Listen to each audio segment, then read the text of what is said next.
Sa kabila ng pagpili ni Carter sa kanya, ay alam ni Jocelyn na hindi siya nito pinili dahil mahal siya nito. Ngunit hindi niya maiwasang hindi maging masaya dahil rito. Labis pa rin siya nagpapasalamat dito. Dahil sa kabila ng lahat ay siya pa rin ang pinili nito. Dahil siguro sa pagbubuntis niya ay bigla na lamang siyang nakaramdam ng pagkaantok habang sakay sila ng kotse pa uwi. Ilang beses siyang napahikab at pagkatapos ay bigla na lamang niya naramdaman na inunat ni Carter ang mga baraso nito upang makasandal siya dito. Pwede ka matulog muna dahil halata namang inaantok ka yata, sabi nito sa kanya. Salamat, sagot niya't pagkatapos ay mabilis nang humilig sa balikat nito at pagkatapos ay pinikit ang kanyang mga mata. Sa totoo lang ay mukha siyang kalmado pero sa loob-loob niya ay napapaisip siya kung tama nga bang naging desisyon niya. Isa pa'y hindi pa rin mawala sa isip niya kung kaya nga ba talaga nitong talikuran ang pinakamamahal nitong babae para sa kanya. Pero katulad nga ng sinabi na kay Olga, ay gusto niyang muling sumugal ng isa pang pagkakataon para sa magiging anak nila, para sa isang masayang pamilya. Carter, kahit na walang kasiguraduhan ay handa akong sumugal ulit at sana ay huwag mong hayaan na matalo ako sa pagsusugal kong ito. Bulong niya sa kanyang isip. Kinabukasan, alam ni Jocelyn na hindi mapapalagay si Roxanne dahil sa nangyari kahapon at natitiyak niyang isa sa mga araw ay tatawagan siya nito at tamang ang hinala niya dahil umagang-umaga pa lang nakatanggap na siya ng tawag mula dito. Wala talaga itong balak na tumigil at wala talaga itong balak na tantanan sila, lalong-lalo na si Carter. Nagdadalawang isip pa siya na sagutin ang tawag nito, ngunit sa huli sinagot niya pa rin ito.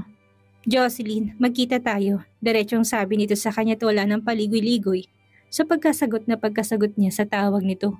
Magkita? Dahil ano? Pipilitin mo na naman akong hiwalayan si Carter, ganun ba Roxanne?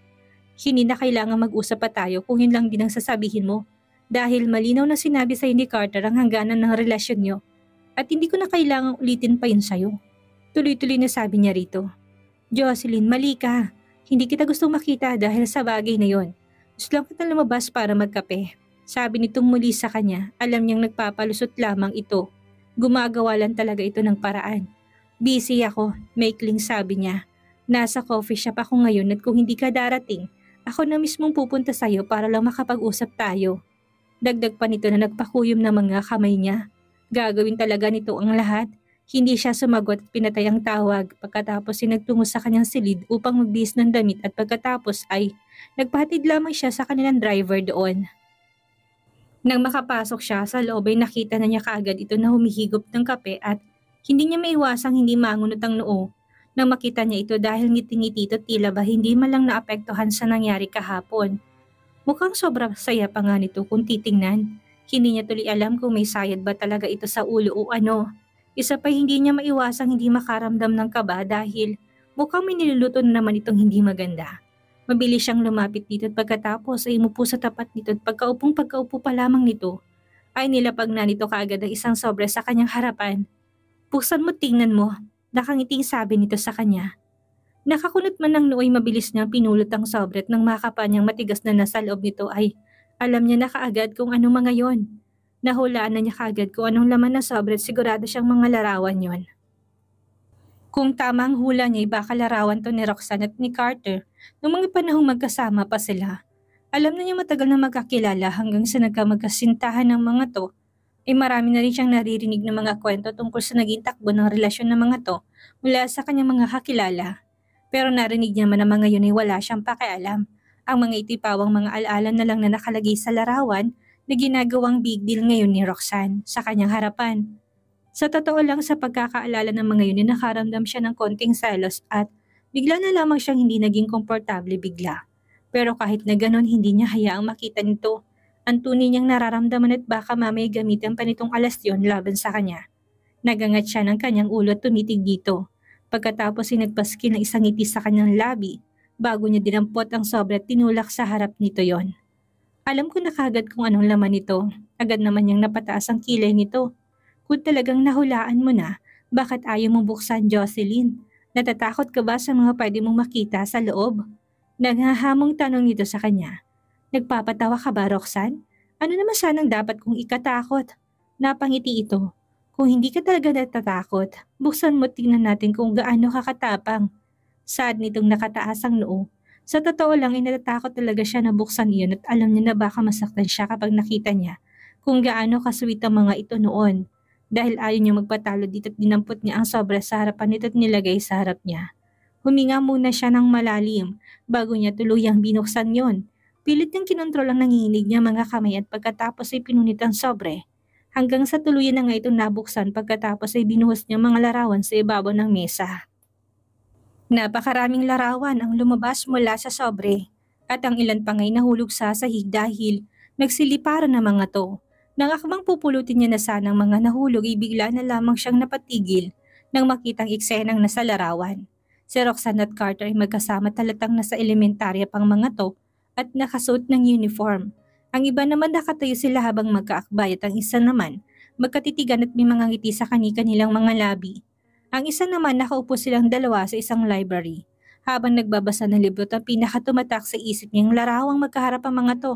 At nakatingkayad si Roxanne at hinalikan to sa labi sa ilalim ng sunset. Doon niya napagtanto na napakaraming pinagsamahan ng mga to at napakatagal nilang magkasama. Kung kulang pa yan ay marami pa sa bahay, sabi nito sa kanya. Hindi siya nakasagot dito dahil hindi siya makagalaw mula sa kanyang kinauupuan dahil lang sa mga larawang nakita niya. Jocelyn, bakit hindi ka nakipaghiwalay kay Carter? Kung alam mo naman sa sarili mo, totoo. Siguro masayang masaya ka ngayon pero ano, natanong mo ba sa sarili mo kung mahal ka niya? Sa tingin mo magiging masaya kayo? Kung wala naman siyang pagmamahal para sa'yo? Rinig niyang tanong nito sa kanya. Alam kong tinalikuran niya lang ako dahil napipilitan siya. Pero alam ko sa sarili ko na may puwang pa rin ako sa puso niya kahit napilit niya akong tinaboy. Dagdag pa nito. Ang mga sinabi ni Roxanne sa kanya tila mga kutsilyong tumarak sa dibdib ni Jocelyn. At ang pagiging hindi komportable ay mas lumala pa lalo dahil sa mga sinabi nito. Ang buong kabataan nila ni Carter ay palagi silang magkasama at kahit anong gawin niya hindi talaga siya magiging parte noon. Nakakalungkot lang na ang taong mahal na mahal niya ay lumaking ibang kasama at may iba ring mahal. Isa pa'y wala naman siyang magagawa tungkol doon. Kailangan na lamang niya yung tanggapin. Napahugot siya ng malalim na buntong hininga at pagkatapos ay tumitig dito. Kahit na ano man ang sasabihin nito hindi niya hayaang maapektuhan siya ng mga salita nito kaya tosno siyang nagsalita. Ano naman kung totoo lahat ng sinasabi mo? Lumipas na yun at maging lahat ng mga nasa larawang ito, Roxanne. Mananatili na lamang alaala mga ito ngayon. Kailangan mo na mag-move on, Roxanne, at huwag mo ikulong ang sarili mo sa nakaraan, sabi niya rito. Asawa ko na siya ngayon at wala na akong pakialam. Kung makita ko pa nga ang mga to. Hindi na ito importante ngayon. Iwanan mo na lahat ng ito sa nakaraan dahil magkaiba ng nakaraan sa ngayon. Dagdag pa niya sabi dito. Talaga? Tanong nito sa kanya kasabay ng pangisi nito. Jocelyn, gusto mo bang makipagpustahan sa akin para magkaalaman? Hamon nito sa kanya. Dahil sa sinabi nito ay mas lalo siyang na-trigger at ayaw niyang magpatalo kaya mabilis siyang tumango dito. Nang makita ni Roxanne ang kanyang pagtango ay mas lumawak pa lang pagkakangiti nito sa kanya. Tawagan mo si Carter at papuntahin mo rito ngayon. Tignan natin ang magiging resulta pagkatapos. Sabi nito sa kanya, talagang inutusan pa siya nito. Okay, malamig na sagot niya at pagkatapos mabilis na nilabas ang kanyang cellphone upang i-text na lamang ito at halos wala namang 1 minuto ay nag-reply nito kagad at pumayag ng pumunta doon.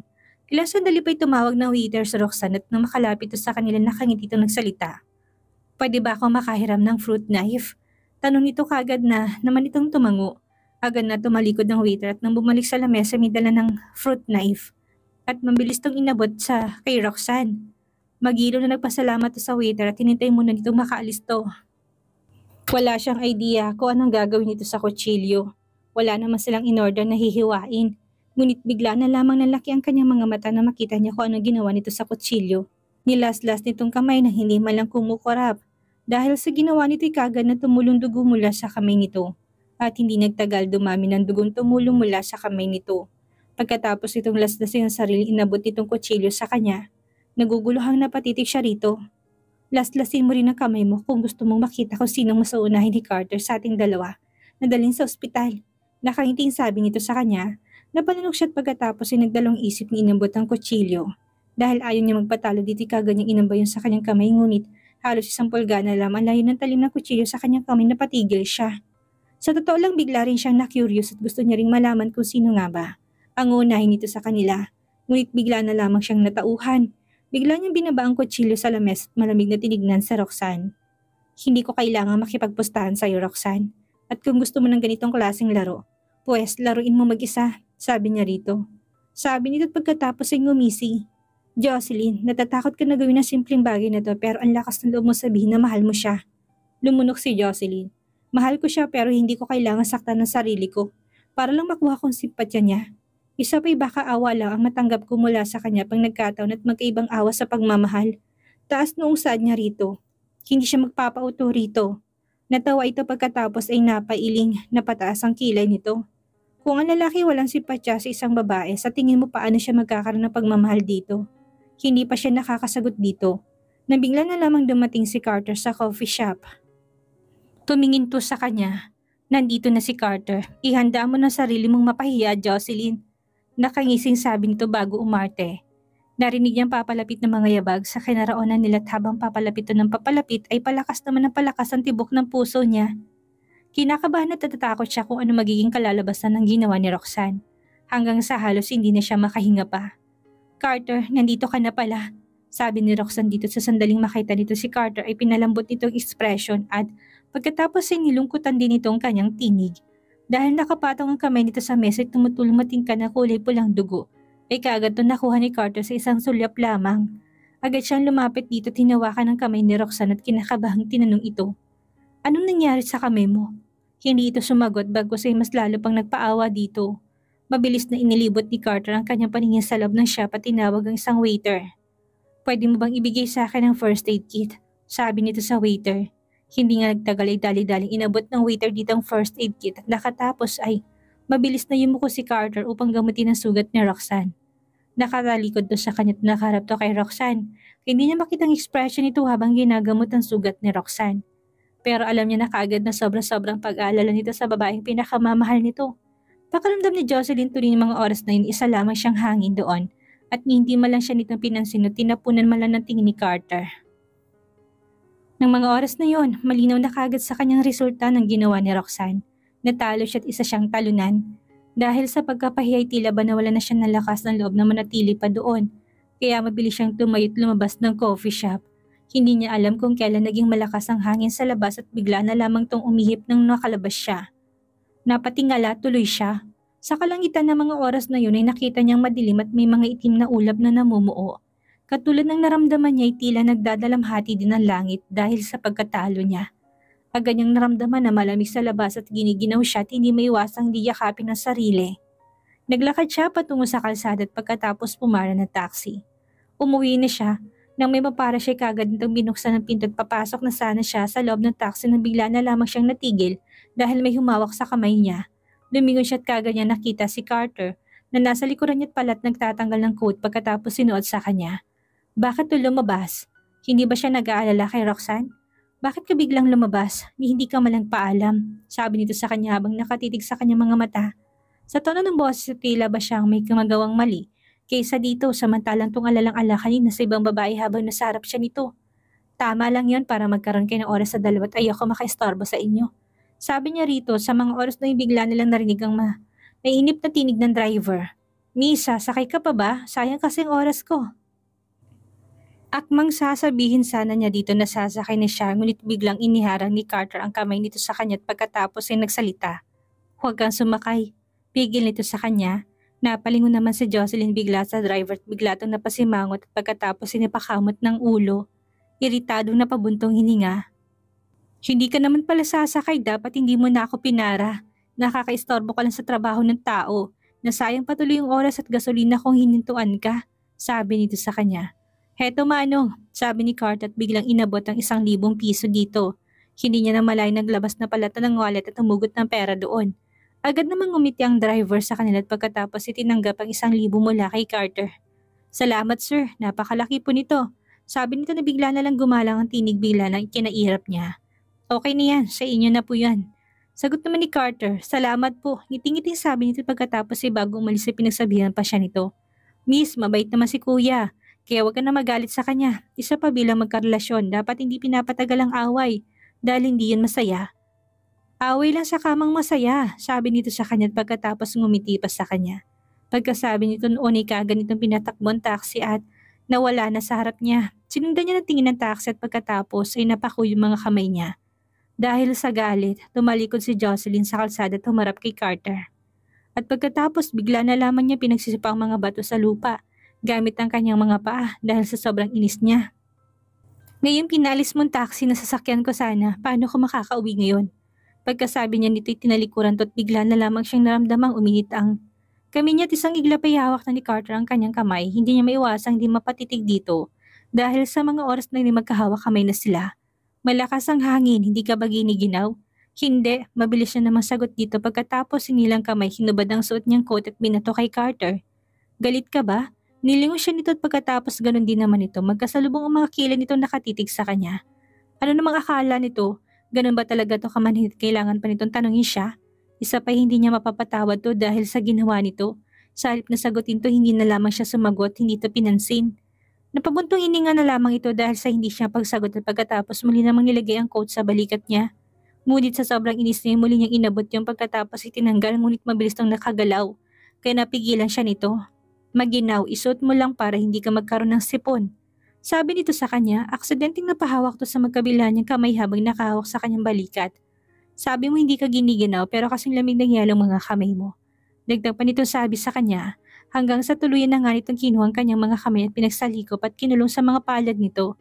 At bigla niyang naramdaman ng pag-init ito bigla. Huwag ka nang magalit, sabi nito sa kanya at bahagyang ngumiti. Gusto niyang bawiin ang kanyang kamay mula kay Carter, ngunit mahigpit nitong hawak-hawak ang mga yon at ilang beses na rin sinubukang hilahin yon. Ngunit hindi talaga niya nahila kaya sa huli wala siyang nagawa, kung hindi pabayaan na lamang to.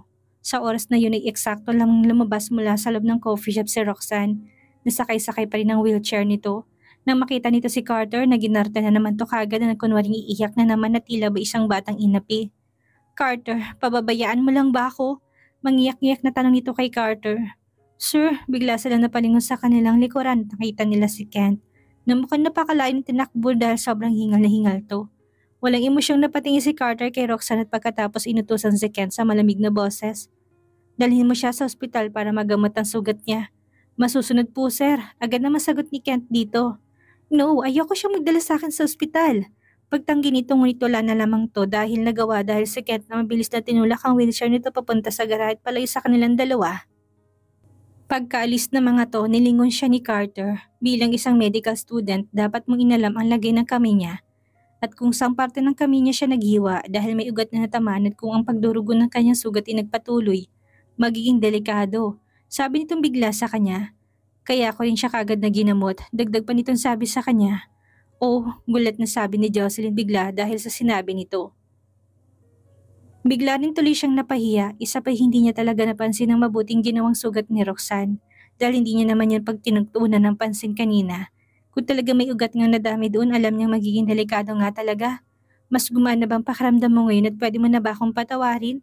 Tanong nito ngunit sumimangot lang siya. Hindi, mabilis ang sagot at hindi na pinag-isipan pa. Ang hangin sa labas ay mas lumakas pa at ang mga puno nagkalaglagan ng mga dahon na naging ang kanilang mga suti tinatangay din ng hangin kaya mas lalo lamang niya naramdaman ng lamig na bumalot sa buo niyang katawan. Ngunit sa kabila nito'y nanatiling mainit ang kanyang mga palad at nang lingunin niya ito, ay napansin niya nakasuot lang pala ito ng manipis na long sleeve at pinaresan ng kulay abong pantalon at ang mukha nito maputi halos mapula-pula na pisngi ngayon. Lakad lang sila ng lakad at hindi niya rin alam kung saan nga ba talaga sila pupunta. Kaya mabilis niyang hinarap to. Umuwi na tayo. Okay. Mabilis sa sagot at pagkatapos sinilang kanyang kamay hinila siya nito hanggang sa makarating sila sa parking area ng coffee shop kanina. Nang makita ng driver si Carter kagad tong lumabas mula sa kotse at mabilis sa pinagbuksan sila ng pinto.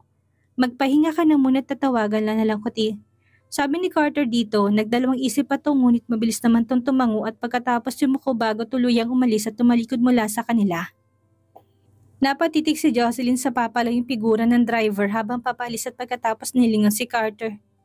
Paano tayo uuwi ngayon? Nakakunot ang noo niyang tanong dito.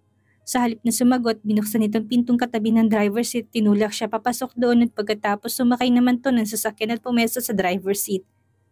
Diba sabi mo pinalis kong taxi driver kanina?